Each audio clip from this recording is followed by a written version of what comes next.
Hi, this is Sarah Gilbert, founder of Strategist Business Development, where we help entrepreneurs move from ideas to execution. I often get a question on how to build a communication strategy. People tend to think that this is this really big, complicated plan that has to have like many pages, when in fact, if you want a communication plan that actually works, it's got to be efficient. So let me share with you my simple steps and efficient process. So the first, simply take a page, a sheet of paper, 8.5 by 11, 12 box. Each box represents 1 month of the year. The first thing that you want to put into your communication plan are any events that you might be hosting throughout that year.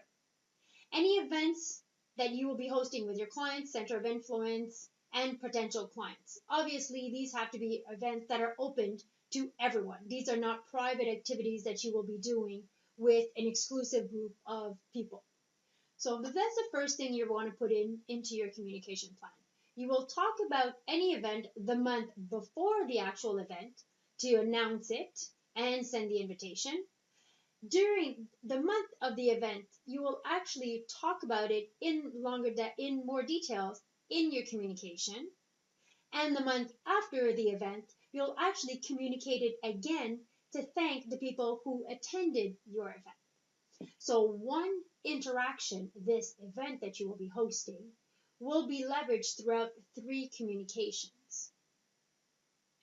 Then the second thing you want to put into your communication plans are any reminders, any deadlines that your clients need to know. For example, if you're an accountant, tax deadlines. If you are a wealth advisor, financial advisors, all the deadlines for different contributions, let it be retirement accounts, year-end accounts, or things like that.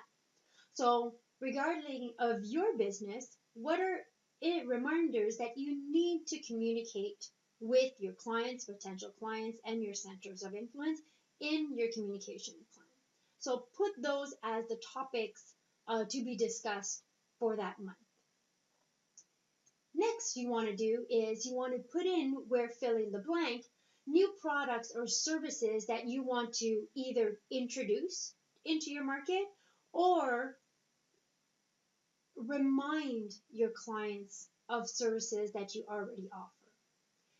The first time you meet a client or a potential client and you tell them all about the services that you offer, 99% of the chances they will not remember everything that you've told them. First of all, we tend to overwhelm them by information, and they probably don't need all your services at that time. So coming back with the reminders of products and services that you offer, or discussing new topics, new services that you want to introduce into your business. So that is the next thing that you want to put into your communication calendar. Then July is often a great time to just do a simple roundup of the most read articles throughout the year. What's important in communication is the frequency of your communication. And the optimal frequency is actually on a monthly basis. Statistics show us that after 30 days, people will forget who they met. So you want to make sure that you're present in their inbox on a regular basis, ideally on a monthly basis. So in July, a lot of people being on vacation, this is a great opportunity to simply do a roundup of articles that you've received the most comments on, that had the most clicked on, that were the most popular ones throughout the year.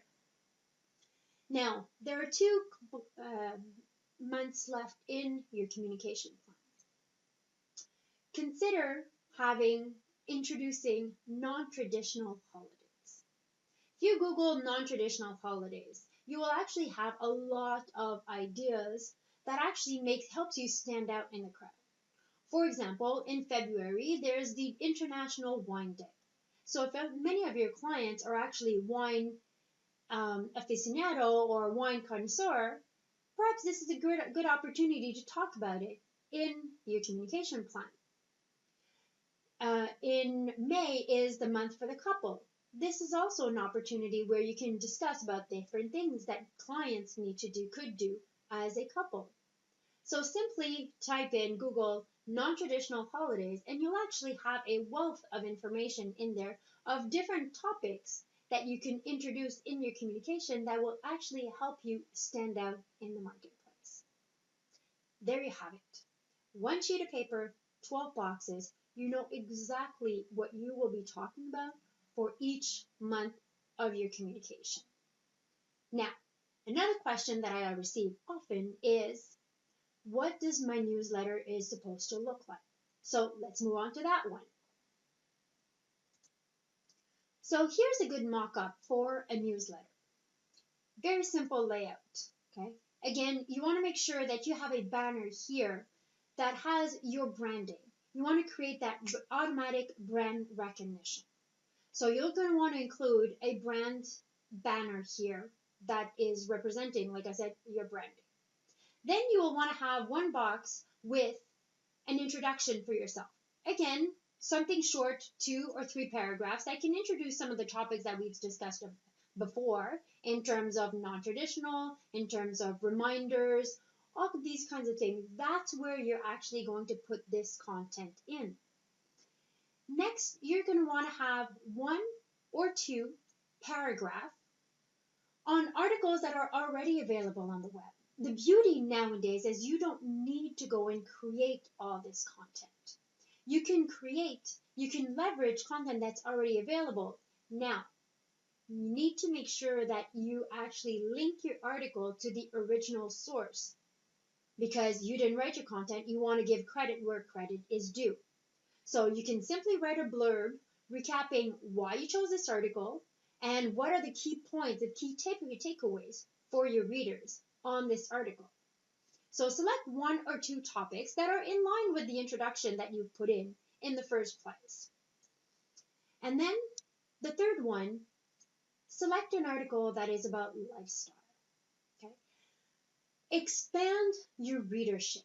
If the 1 or the 2 articles, for whatever reason, that month do not impact me in my life, perhaps the lifestyle section will actually make me want to read it on a monthly basis.